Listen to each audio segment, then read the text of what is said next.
यानी अलग अलग सोच यहाँ पर अलग अलग तरीके से इन सवालों पर निकलकर सामने आ रही है। लेकिन अगर इसमें सभी के केंद्र में देखा जाए तो डोनाल्ड ट्रंप नजर आते हैं, उनकी जीत नजर आती है। इस पर बात करने के लिए मेरे साथ में खास मेहमान जुड़ गए हैं। मेरे साथ में मेजर जनरल रिटायर्ड अनुज माथुर सर हैं, जो कि डिफेंस एक्सपर्ट के साथ तौर पर जुड़े हुए हैं। साथ ही साथ कर्नल रिटायर्ड JS सोढ़ी मेरे साथ में है, विदेश मामलों के जानकार।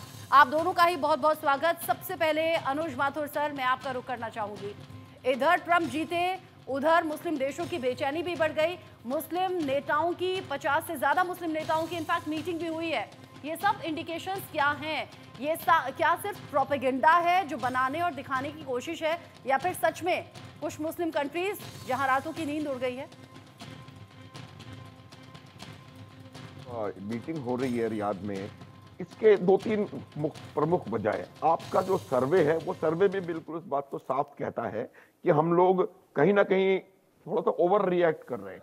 इसका ट्रंप के इलेक्शन जीतने से ताल्लुक है, लेकिन ऐसा नहीं है कि ट्रंप के इलेक्शन जीतते ही पूरे अरब वर्ल्ड में, पूरे इस्लामिक वर्ल्ड में कोई खलबली हो गई और कोई बुरी बातें, इस तरह का कोई उनको अंदेशा हो गया।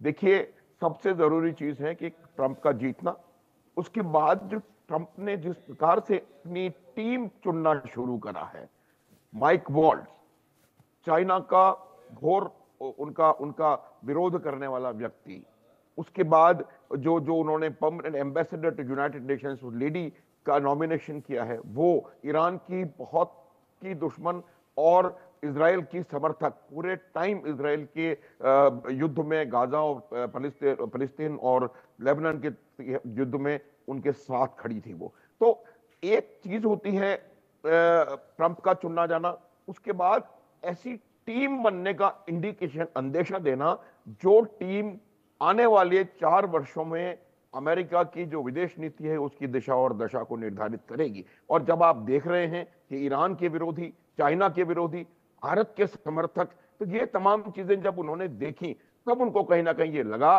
कि आवश्यकता है कि अमेरिका के ऊपर, ट्रंप के ऊपर अभी से दबाव बनाना शुरू करें। अभी तो आप देखिए रचना, ट्रंप जो है वो प्रेसिडेंट अभी बने नहीं है। जब बनेंगे जनवरी में वो, अभी तो टेक्निकली अमेरिका का जो प्रेसिडेंट है वो जो बाइडेन है। तो मेरा ये मानना है कि ये दबाव बनाने की रणनीति है। हाँ। देखिए, ईरान और सऊदी अरब बहुत कट्टर विरोधी एक दूसरे के रहे हैं। ये पहली बार पिछले साल मार्च में चीन ने प्रयास किया था कि तमाम लोगों को, उसमें उन्होंने फलस्तीन के लीडर भी बुलाए और ईरान वाला भी वहां गए और सऊदी अरब वाले भी वहां गए। तो उस समय ये उन्होंने पहली बार प्रयास किया था कि किसी ना किसी तरीके से इजराइल और अमेरिका के खिलाफ, आफ्टर ऑल रचना आप देखो, ये पूरी लड़ाई जहां भी जो हो रही है वो सुपर पावर राइवलरी है। हाँ। वो सुपर पावर राइवलरी आप देखेंगे कि ये इसमें कहीं ना कहीं चीन, रूस आपको नजर आएगा दूर से। अब आप लेकिन गौर करने वाली बात एक ये भी है कि उधर, हाँ, कुछ कहना चाह रहे हैं आप? हाँ, ईरान के प्रेसिडेंट वहां गए नहीं। हाँ। कोई वजह नहीं है ईरान के प्रेसिडेंट की वहां नहीं जाने की। उन्होंने अपना डिप्टी भेज दिया, मैं व्यस्त हूं। अगर ये इतनी इंपॉर्टेंट तो है, तो ये जो अरब वर्ल्ड हम देख रहे हैं, इस्लामिक वर्ल्ड, वो इस्लामिक वर्ल्ड के अंदर इतने चिंक्स हैं। उस इस्लामिक वर्ल्ड का जो कारोबारी इंटरेस्ट है, जो उनके कारोबारी हित हैं, उनके कारोबारी हित अमेरिका के साथ जुड़े हुए हैं, उनके कारोबारी हित नाटो की दूसरी कंट्रीज के साथ जुड़े हुए हैं, भारत के साथ, चीन के साथ जुड़े हुए हैं। देखिए, सब कुछ इवेंचुअली ये होने वाला है। देखो रचना, कि आप सिर्फ तेल और आतंकवाद से अपना आने वाले 1000-100 साल रह नहीं सकते। आपको एवेन्यूज ढूंढने पड़ेंगे, और जब एवेन्यूज ढूंढेंगे तो आपको इंटरनेशनल रिलेशंस बनाने पड़ेंगे, आपके अपने कारोबारी हितों को मद्देनजर रखना पड़ेगा। और आप जस्ट बिकॉज इजराइल वहां पर वो हो रहा है, आप किसी के साथ पूरी तरह संबंध विच्छेद नहीं कर सकते। दबाव की रणनीति है, लेकिन कहां तक सफल होने वाली है ये मैं नहीं कहना चाहता। बिल्कुल। आने वाला समय बताएगा, चाहे वो रामास्वामी हो, हाँ। चाहे वो वॉल्ट्स हो, चाहे वो, तो ये तमाम चीजें इंडिकेशन, इनिशियल इंडिकेटर्स हैं जो कि बताते हैं किस प्रकार का फॉरेन पॉलिसी डायरेक्शन आने वाले 4 वर्षों में रहने वाला है। डोनाल्ड ट्रंप जब हार गए थे तो जो बड़ा बवाल और हंगामा हुआ था वो भी हम सब ने देखा, और विश्व स्तर पर इस तरह की बातें होने लगी कि भाई हार को उन्होंने स्वीकार नहीं किया। ये किस तरह के जिद्दी स्वभाव के डोनाल्ड ट्रंप कहे जाते हैं, और फिर किस अंदाज में वो चुनाव प्रचार में उतरे, उन पर जानलेवा हमला भी हो गया, बावजूद इसके वो उस पर बैंडेज लगाकर फिर से चुनावी मैदान में प्रचार करने के लिए उतर गए।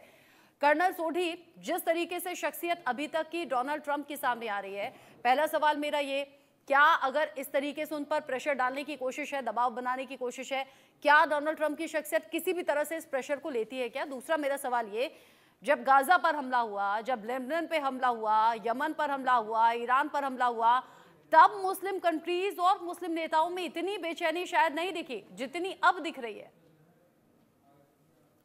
जय हिंद रचना जी, ये मेरा सौभाग्य है कि मैं आपके न्यूज चैनल विख्यात को पैलेस के साथ हूं। जब से इजराइल हमास की लड़ाई पिछले साल 7 अक्टूबर से शुरू हुई है, तब से ये अरब देशों का ये चौथा शिखर सम्मेलन है जो कि गाजा में युद्ध खत्म करने के लिए किया गया है। मैं जनरल माथुर साहब के साथ बिल्कुल एग्री करता हूं कि ये जो शिखर सम्मेलन रियाद में हो रहा है, इसका डोनाल्ड ट्रंप की जीत के साथ कोई लेना देना नहीं है, क्योंकि जो अरब देश है वो आज की तारीख में काफी आर्थिक और सैनिक तरीके से मजबूत है, क्योंकि इन्हें चीन और रूस का अटूट समर्थन है। बल्कि आज अगर कोई देश दिक्कत में है तो वो है अमेरिका, क्योंकि अमेरिका की अर्थव्यवस्था पूरी तरह से खराब हो रखी है। बल्कि पिछले 15 साल में जो अमेरिकी बैंक है उनकी दशा 8 टाइम्स कमजोर हो चुकी है। इस बार जो डोनाल्ड ट्रंप को भारी बहुमत मिला वो इसलिए मिला क्योंकि उनका जो मुख्य कैंपेन था वो था making America great again, America first. और उन्होंने बार बार कहा कि मैं अमेरिका को कोई युद्ध में नहीं लेके जाऊंगा, मैं सिर्फ अमेरिका की अर्थव्यवस्था पे कंसंट्रेट करूंगा। तो ये अरब देश भी जानते हैं कि डोनाल्ड ट्रंप जीत के बाद कोई लड़ाई में हिस्सा नहीं लेना चाहेंगे, क्योंकि उनका जो फोकस होगा वो होगा सिर्फ अपने देश के ऊपर। दूसरी बात रचना जी, इजराइल की हालत बहुत खराब होती जा रही है। पिछले हफ्ते उन्होंने लेबनान से अपनी 3 ब्रिगेड्स को वापस निकाला, क्योंकि हिजबुल्लाह उनको काफी मार दे रहा है। बल्कि इजराइल की सेना में काफी टेंशन शुरू हो चुकी है जब से नेतन्याहू ने योव गैलेंट रक्षा मंत्री जो थे उनको डिसमिस किया। आज की तारीख में अगर हम इजराइल और हमास और हिजबुल्लाह की अगर लड़ाई देखें तो जो हमास है, हिजबुल्लाह है, उनका पलड़ा काफी भारी है। और अमेरिका के बड़े बड़े विशेषज्ञ कह रहे हैं कि जितना ये लंबा युद्ध चलेगा इजराइल तो दिक्कत में आएगा ही आएगा, अमेरिका भी आएगा अगर अमेरिका इजराइल को पैसे देता रहा तो।